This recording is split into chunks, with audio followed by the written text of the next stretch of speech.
Hi, gang. Welcome, welcome, welcome. You know what? It's November. I know. Already November. The days are getting shorter, the darkness at nighttime longer. And for a lot of us, that means we're focusing on our jobs, right? The work that we do in our own businesses, the work we do in the organizations we work for, and even preparations for holiday time that's coming up ever so rapidly. And what I want to do this month is have a couple of conversations surrounding our jobs and the workplace environment. And I want to start off with this conversation that you and I are going to have today about interviewing. Yes, a process most of us have gone through multiple times, whether you are the interviewer or you are the interviewee. We're going to talk mainly about interviewees, good things to think about when you're getting ready to go in for an interview. And I also want to give you 3 takeaways, plus a bonus, there'll be 4, a bonus takeaway at the end that I think is really important, and I want you to stick with me until the end to hear. And I want you, hopefully, to be able to take these tips that I give you, these takeaways with you on your next interview so that you can go in with confidence and, most importantly, authenticity, which I believe is a form of confidence. So let's begin. Yes, this is the Strength, Yoga, and Freedom podcast. My name is Justin. I am so excited that you are here. We are rolling along through season 2. And here we are talking about interviewing on this episode. And we know that this is the podcast, the Strength, Yoga, and Freedom podcast, where we use the philosophy of yoga in a practical and everyday way, one small step at a time to become happier people. I believe that the philosophy of yoga, since it came around a very, very long time ago, I believe it's important to modernize things into the modern world in which we're living, which is a busy world, which is a world where we're full of a lot of stimulus. But the roots of yoga prove to help us in our day-to-day lives. That's what this podcast is all about. So I'm here to give you some real-world advice, some real-world situations that you might come up with, some things I've encountered when it comes to workplace stuff, especially this first episode of the month where we're going to talk about interviewing. We want to drive ourselves into purpose on this podcast, and the only way to do that is to stay focused and moving forward, keeping that purpose in the wind, right? When you're looking out the windshield, not in the rear view mirror, right? Don't forget, we have a newsletter that you can sign up for. It's completely free. You get 1 newsletter a week where I just give you some information and some topics that I don't talk about in the podcast or on the YouTube channel. You can sign up for that down in the description of the video if you're watching this on YouTube, or in the show notes on your podcast app. You can also tap into Kenzie's Sweet Treats or Jasmine Lee Photography. I have discount codes for both of them, especially around this time of year when it's time for baked goods with Kenzie's Sweet Treats or Jasmine's Photography, and you want to do some Christmas pictures or whatever holiday you celebrate around this time of year. They're great businesses that are local to me, but they also are able to be a little bit less local. They can branch out. So please check all of that out because they are so valuable and worth it. And I have one more note before we go on, a programming note. There will be 2 new episodes of this podcast this month. Today, November 7th. And then on November 21st, which is in a couple of weeks. And then there will be 2 episodes in December, the 5th and the 12th, which once we get through all of those, that will conclude season 2, and then we will be launching season 3, most likely at the end of January. So there will be some time to start the new year and reflect and those kinds of things.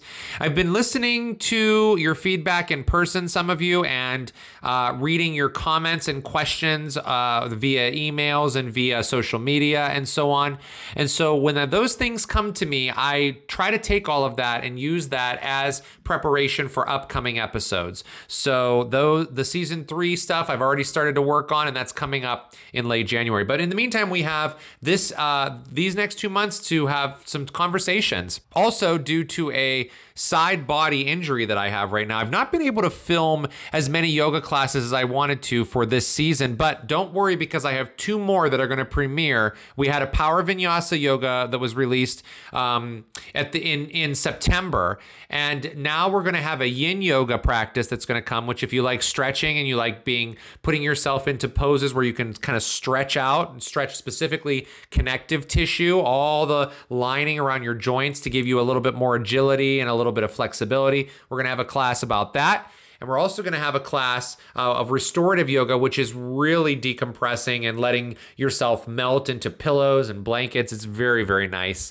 It's a great practice for meditation and just being still. So those two are going to come out before the end of the year as well. So with that being said, let's get into today's conversation. And this is a topic that I am really excited to talk about with you because, as we all know, and if you've been listening to me for a while, yoga is really present in every single thing that we do. Everything we do, from you holding a door for someone to you doing a favor for someone to the love you give to other people, that's all yoga. And the 3 tools that I'm going to give to you, really 4 because we have the bonus tool in here regarding interviewing, they're all connected to yoga in one way or another. So let's begin with just a few introductory points that I want to make with regards to job interviews. So job interviews for the majority of us, I would say, are very nerve-wracking. Would you agree with that? Now, some people might be able to go into interviews and not have any worries or cares in the world. But for the majority of people, job interviewing gets really nerve-wracking because we have lots of expectations, lots of hopes, lots of, wishes and dreams of getting the job that we are interviewing for. And if you're going on a job interview, and mind you, these tips are for interviewing really everywhere, right? We're not just trying to say that we have to these are not just for jobs where you have to dress up in a suit or a tie or a dress or a skirt or something. This is for everything. So you are most likely going to feel nervous interviewing at any type of job that you're going into. And you may have anxiety, right? You may even feel physically anxious, like the sweaty palms, or you might have a little bit of a racing heart, or you might feel like you're shrugging your shoulders, or you might have shaking and shortness of breath accompanied with all of that. Okay, so that's all very normal and natural. And the first thing we have to remember is to stop thinking that when we feel like this, it's a bad thing, because it's not a bad thing. It's not bad at all to have those symptoms come up, because the way we approach things when it comes to job interviews is we put so much of our expectations into this job that we haven't even gotten yet. And we want to impress, and we want to be, we want to sometimes put on this type of a show. And I'm here to tell you that maybe that's not what you want to be doing when you're interviewing, because when you go into interviews, they are very frightening and you are going to feel anxious. So the fact that you are is the first step is just to understand, all right, well, I know I'm going to be nervous. I know it's going to happen. I know I'm going to be a little shaky. I know it's fine to be like that. It's fine to bring notes in to an interview with you, a piece of paper and it's fine to tell a person who you are interviewing with, well, I'm going to refer to these notes, because that shows confidence and authenticity more than it shows that you're trying to put a act on in front of someone and you want them to think that you know everything, right? So it's encouraged and welcomed to acknowledge that you are going to feel nervous, and there is no point in trying to shove those feelings away. The more you do that, the worse it's going to become. So you remember too, you are not your feelings. You are not your feelings. You are you. And so when you go on job interviews, your body is going to perceive this threat of change because you're used to the way you're doing things now. You're used to the job you have now, the schedule you have now, the way it impacts your family and your partner and you, and the way you exercise and the way you cook and your times and your dinners and your wake up. Like, it affects all of that stuff. So your body, there's no reason to be irritated with yourself when you get anxious about going on a job interview. So allow your body to perceive that there's a threat. Your body and brain are designed to do that, and we can move forward.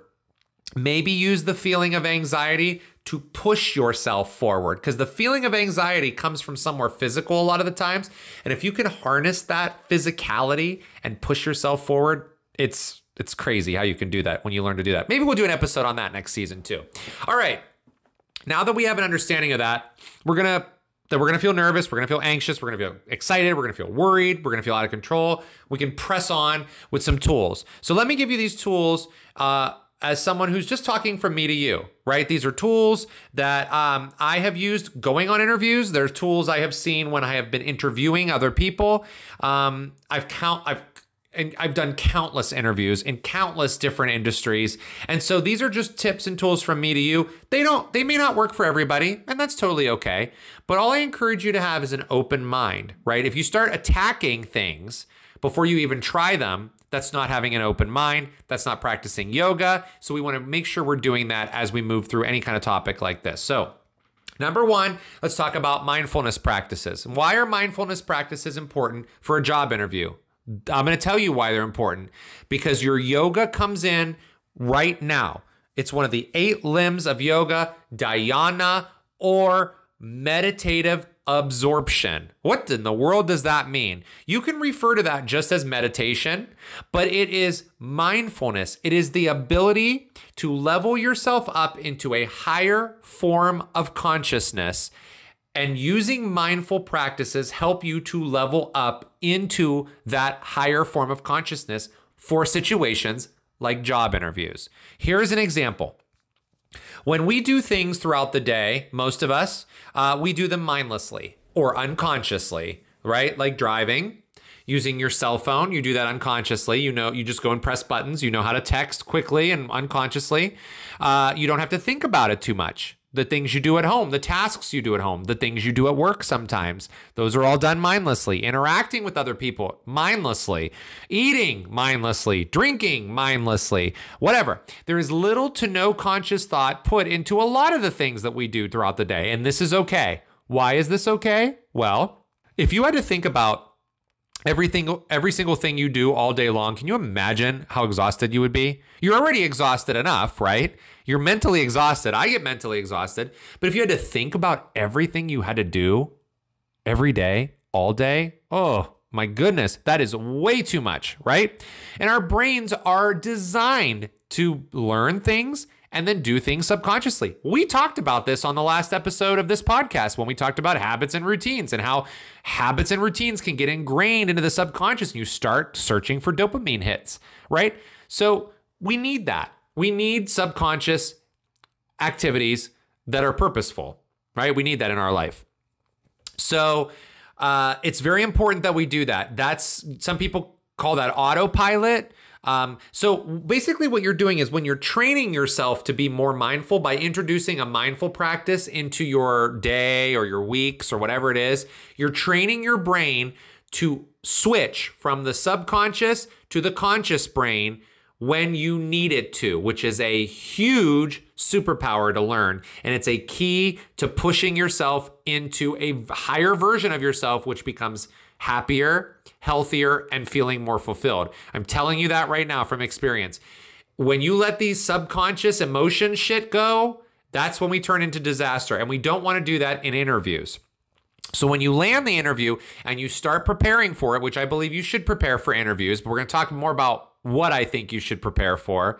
Take some time to do some mindfulness exercises. Okay, so what's a mindfulness exercise? Well, you can have a gratitude practice. Gratitude practices could be whatever you want them to be. It could be you waking up in the morning and saying you're grateful for 3 things. It might be before you go to bed, you say you're grateful for 3 things. It might be that you write down things that you're grateful for. It might be that you tell another person what you're grateful for. It might be that you think them. It could be anything. You make it up. It's as long as you're grateful, you're intentionally grateful, that's a gratitude practice. So make up whatever one fits you.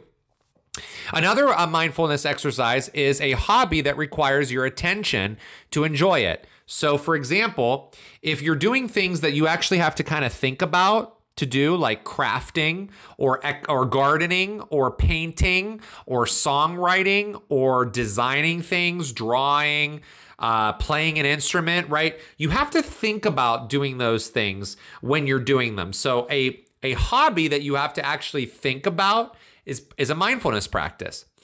Meditating is a mindfulness practice. I want to say this about meditating, and I've said this before. Meditating is not so that you can clear your mind out and have no thoughts. That's not meditation. Meditation is the fact that you are going to be still. Or you might be walking, doing a walking meditation, or you might be doing a moving meditation. You're not speaking, but you're also not letting the thoughts consume you. So you just watch them pass by. You know those thoughts that happen when you're meditating? Like, I have to go to the grocery store. What was the name of my 3rd grade teacher? Where's my high school diploma? Right? All that stuff that happens in your brain is like going crazy. Like when you're getting ready to go to sleep or in the middle of the night, that happens. So meditating trains your brain and in you to watch thoughts pass and you just don't attach to them anymore. They don't hold weight. So that's meditating. This helps you when it comes to getting ready for an interview. Same thing, and I mentioned mindful movement already. Exercising is great for that. If you want to be meditative while you're exercising, like the yin class I told you about that we're going to have on the YouTube channel, or the restorative class. Those are very important for ability to physically stop your body, but yet let your mind come to a rest and kind of watch the thoughts that are floating by. Breathing is a meditative, a mindfulness exercise, rather. It's breathing is really, there's a zillion ways you could do breath work. Pranayama, it's another limb of yoga, breath work. Listening to music and dancing, that's meditative and it's mindful. So is visualization or journaling, manifesting, all mindful. When you start a mindfulness practice, again, you are training your brain to be involved in the moment rather than living in your head, because when you live in your head, anxiety starts. You're spazzy, you feel flighty, right? You feel like you're not grounded. You feel afraid and fearful. These are not feelings you want to walk into an interview with, because you're already going to have anxiety when you walk in there and you're already going to be nervous. So start to give yourself the gift of changing the ability to switch your brain from subconscious into conscious. The bottom line here is that if you do a mindfulness practice every day, one day at a time, you're going to see incremental progress that will help you in situations like a job interview where your attention is critical. And it's very, very critical. And that leads us to number 2 when we're talking about attention. That is listening carefully and speaking only when you have valuable things to say. What is valuable? We're going to talk about that. In this tip I'm giving you, this tool, we engage discipline or the fire within us. That's called tapas in yoga. And I cannot tell you how many times I have been interviewing people and it looks like they're not listening, or they're formulating an answer before I've even asked the question or before I've said something. They're formulating a response. And they sometimes seem confused, or they seem like they are going to be scripted. And to me, as an interviewer, those were never the people I hired, because if I hired them, and I learned this the hard way, if I hired them, that's how they acted when they were in their job. They weren't paying attention to what was in front of them. They just had a premeditated script in front of them. They had a notion of how they wanted to control everything. And we know when we go to work, things get out of control very quickly, no matter what industry you work in. And I also want to say this. I'm not here to tell you that you need to prepare and know every fact about the organization that you are interviewing with, or that you need to have a set of questions or responses ready just so you can impress someone. I'm not saying that. Having a list of questions or knowing facts about the organization is important. But it's not important because you need to impress somebody. It's important so that you are well-versed. You are knowledgeable about what the F you're walking into, right? That's the purpose behind being prepared for an interview, not having a script so you can impress somebody. Yes, of course you're going to, quote, impress somebody, but we're going to talk more about that in a minute. And we're going to talk more also about kind of feeling authentic and being authentic when we get to tip number 3. But I want to be clear that if you walk into an interview with a plan of how you think things are going to go, rather than what is actually happening in front of you and the questions and the statements that are coming at you, the interview is not going to go great at all. The thing is, we have no idea what the interview is really going to be like. We don't. You may have an idea. Okay, they're going to tell you, well, you're going to have an interview with John Smith. He's the director of marketing. That's it. Or you're going to have a interview with Bertha and Jane and Sheila and Melissa, and we're all going to talk in a group. You will know that that's coming, but you are not going to know how it's going to go. You'll never know how it's going to go.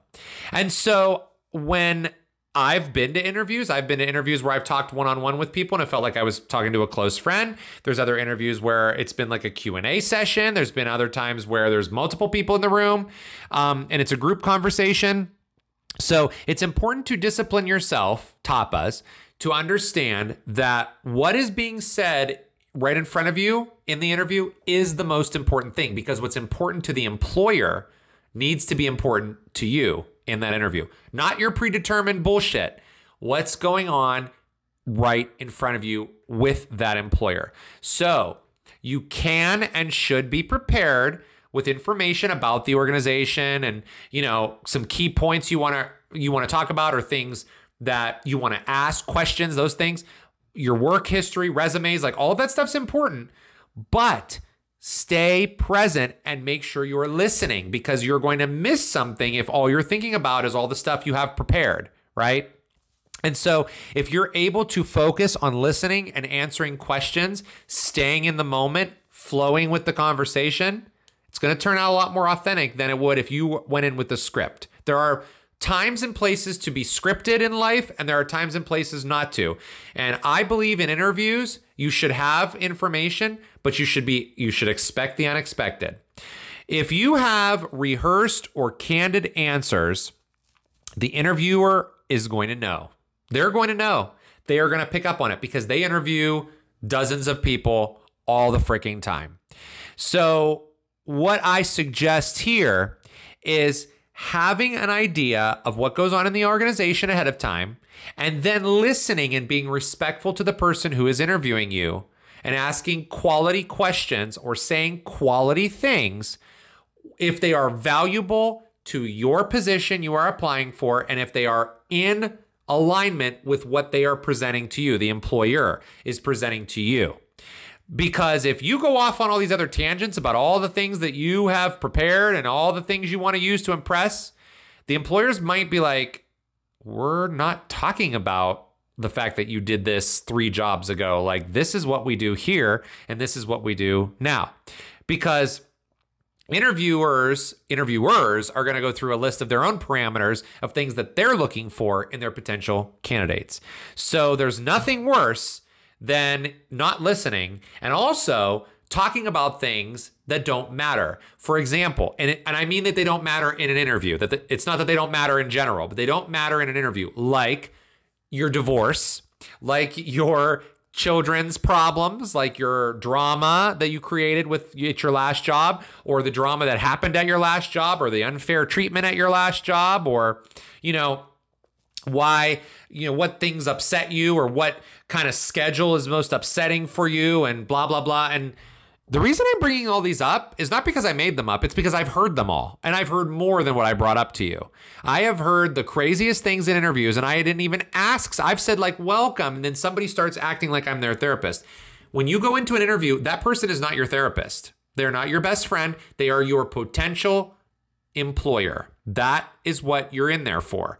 So to start spewing off on things that do not matter are going to derail the conversation and put your interviewer ill at ease. So many people in the workforce feel like when they go in for interviews or into work, and we're going to talk about this in the next episode of this podcast, things that should and should not be done at your workplace when it comes to keeping yourself happier on a higher playing field. But there's a lot of people at work that feel like, number one, everybody's your friend at work, which they are not. And number two, they think that you can share a bunch of personal details and get personally involved with everybody at work. And let me give you a preview of what that episode is going to look like, because it all starts with the interview. When you get into work and you start either getting into everybody else's business and wanting to know what everybody else is doing at all times and where everybody is, and knowing everybody's phone numbers and knowing what everybody did last night and what people are doing on their birthdays and blah, blah, blah, and weaving yourself into everybody else's life, or you also create a bunch of drama yourself and treat your coworkers like they are your therapists, or you purposely maneuver yourself at your job to get what you want. If you're doing those things, you're not going to become a happier person, because your mindset is focused on things that don't matter. When you work for somebody, they give you a paycheck to do a job. That's basically it. That's it. There's nothing more to it. Here's a paycheck. You're doing a job. When you get the fulfillment of doing things that matter to you in your job, serving others, being honest and integrity, and making money to pay your bills and feed your family, none of that includes gossiping, knowing everybody's business, talking about things that aren't anybody else's business, sharing deeply personal secrets, because you are linked with someone at a job because of the job. Sometimes you get linked in a job because someone referred you and you knew them before, but for the majority, you are linked for one common thread, and that is the job. So when you leave that job, the person who now knows your deep, dark secrets may not be talking to you anymore. So it's best to start in the interview by keeping yourself out of unnecessary chit-chat. Listen with intention, stay in your purpose. That's number 2. And I want to say this, one more thing before we move on. Again, it's not that your personal life doesn't matter or that the things that are going on in your life don't matter. And I'm not saying you're not gonna make friends with people you work with. I've made lifelong friends with people that I've worked with that have been my friends for a long time, but I can probably count them on one hand. And I've worked with dozens, probably more than dozens, hundreds and hundreds of people in my life. And some of those people know things about me that they probably shouldn't know about me. So now I know for the future, it starts all in the interview. Number 3, this one can ruffle feathers, but I don't care because I have found that these are the people that I have interviewed in my almost 20 years of management and supervision and things like that in multiple industries. These are the people that have impressed me the most, and that is the people who come into interviews with authenticity. Now, in yoga, we practice surrendering. Surrendering is the 8th and final limb of yoga, and it is where you surrender to your higher self and you flow and you just let go. Surrendering means you kind of take the veil off. You start acting like who you were born to be, what lights your fire, blah, blah, blah. So what does that mean for interviews? Well, A, you need to be very clear and honest about your expectations. All the way from, your pay, your salary, to schedules, to your abilities at your job. And we'll talk more about that in a second. An example of this is this is going to get you into long-term hot water. If you go into an interview and you bait and switch your employer, you're fucking doomed. I'm just telling you that now. You are doomed. Because when your employer asks you things in the interview and you're honest with them and then you uphold that honesty as you begin the job, your employer is going to consider you very valuable. But when you go into an interview and you say things like, oh, I'm available all the time, like I'm available 7 days a week, it doesn't matter, you can schedule me anytime, or yeah, I'm available on the weekends if if you have overtime on the weekends, or whatever the organization is, or I can work nights, I can work mornings, whatever. And then 2 weeks after you get in there, you change you know that you're not, and you do that just to impress your employer, and then you bait and switch them. You're going to pay for that one day, and it's not going to create happiness for you. And I'm not trying to be nasty by saying that, but we don't want to have that repercussion happen. We don't want to have to pay for that kind of a mistake that can be avoided by shredding that ego and going in honesty. So it's important to understand, to tell your employer, this is really my availability. This is really what, why I want this job or why I'm good for this job. And that also means you need to talk about what you know and what you don't know. Like, if you don't know how to weld, but you're going into a welding job as an interview and you say you know how to weld, you're fucked, right? You're going to pay for that when you get into the job and you don't know what the hell you're doing. So that's a pretty extreme circumstance, but it's important to say, I don't have training in this, or I have training in this, but I don't have it in this section of it. So this is where I want to grow, or this is where I aspire to become. That's authentic. Those are the people that your employers want to hire. The people that are saying, oh, I don't have all this, but I can learn.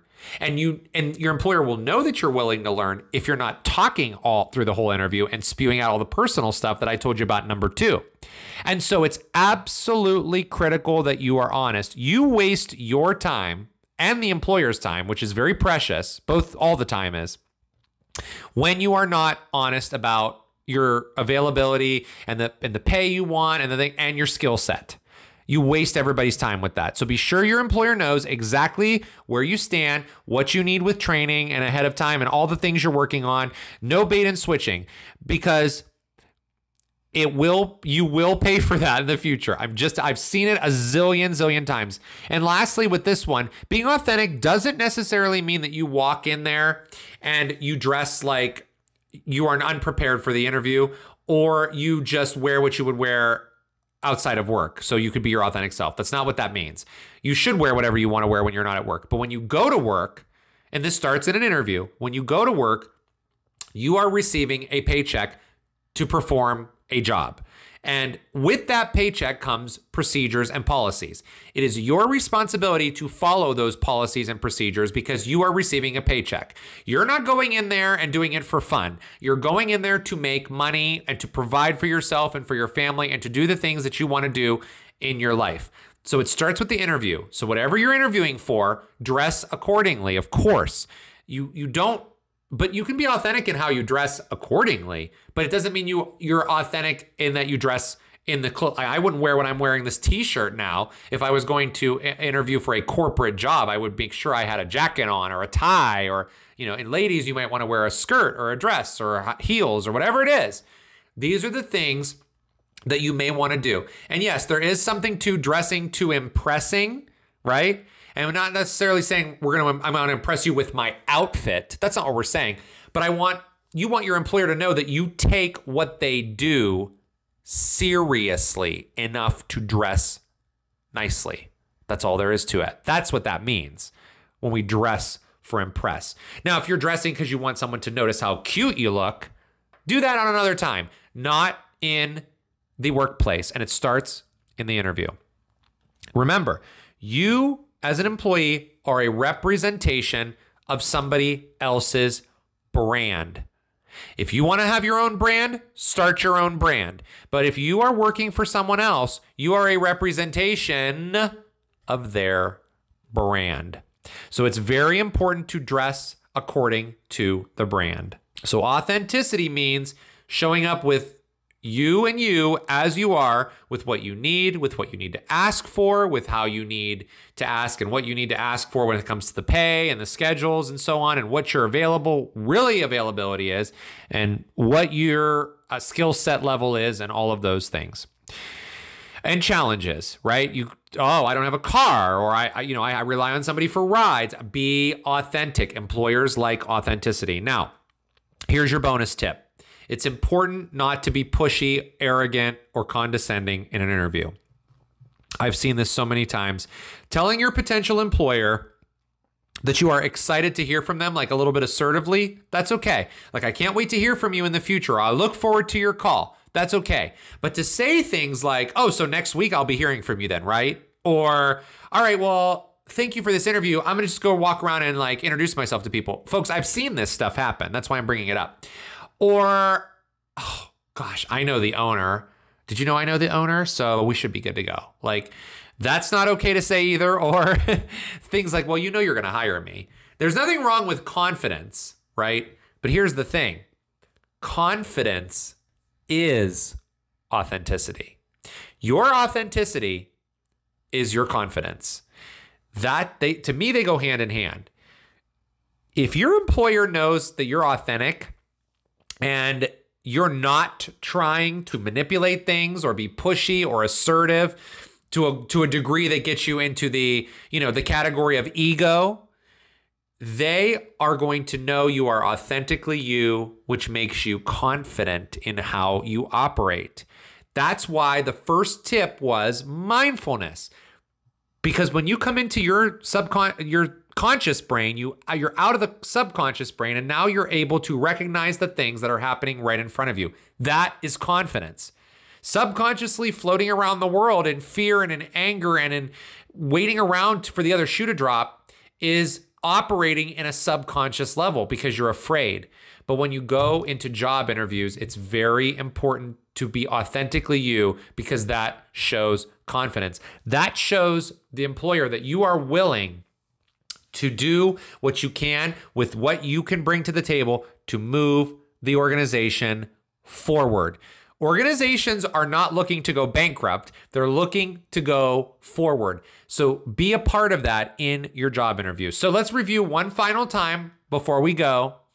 It is be mindful that number one was the mindfulness. Be mindful that you're able to be conscious during the interview, flowing naturally with your answers or things that you might say in your interview, being prepared, of course, but being mindful about it and doing some mindfulness practices. Number two, listen more than you speak so that your employer knows you can listen and understand things, because you are going to have to do that with, people in the organization, your coworkers, your customers, or your clients, or your guests, or your patients, or your students, or whomever they are. Okay, they need to know that you can listen to people and then respond accordingly. Number three, be authentic and share what you need, share where your shortcomings are and how you're willing to learn and how you're willing to grow, and not no verbal diarrhea on all the personal stuff. That stuff does not belong in interviews. And number four, the bonus tip, keep the ego at home, right? There's no place for it. Confidence is authenticity, not arrogance. And that's the final thing I want to leave with. When you go into a job being yourself, it's going to feel more fulfilling. The thing that we have to get past as humans sometimes, that we work on daily, is when we really are excited about a job and we do all of these things that I've just been talking about and we still don't get the job. It's disappointing. It's upsetting. It makes you feel like you didn't try hard enough. It makes you feel like maybe you're not worth that job or worthy enough or whatever. But remember, when you don't get a job, it's because you're not supposed to get that job. You're not supposed to work there. Something else is down the line. Something else is coming. Something else is on the horizon. You just have to keep your eyes and ears open. That's why a mindfulness practice is important. And so to me, I believe wholeheartedly it's better to get turned down for a job you thought you needed or wanted really badly than to get the job that you wanted or needed and it turned out to be a fucking disaster, because I have been there. It's way better not to get the job because the universe says, I can't, because you're going to have short-term pain. Nobody wants long-term. How many of you are stuck in jobs that you fucking hate, right? A lot of people are. So it's better to understand that if they say no, it was for a reason. And if it's you're trying so hard that you manipulate into them saying yes, and you get there and you start hating your job, long term you're miserable. And then you have to go through a change and all of that. So instead of trying to control the outcome, flow with it. And interviewing is no different. So until we come back in a couple weeks with our next episode and we talk about more about this stuff in workplace environments and how to be happier in the workplace, I'm wishing you a lot of health, a lot of love, a lot of light, a lot of peace, and a lot of fulfillment, because you deserve it. I'll see you all next time.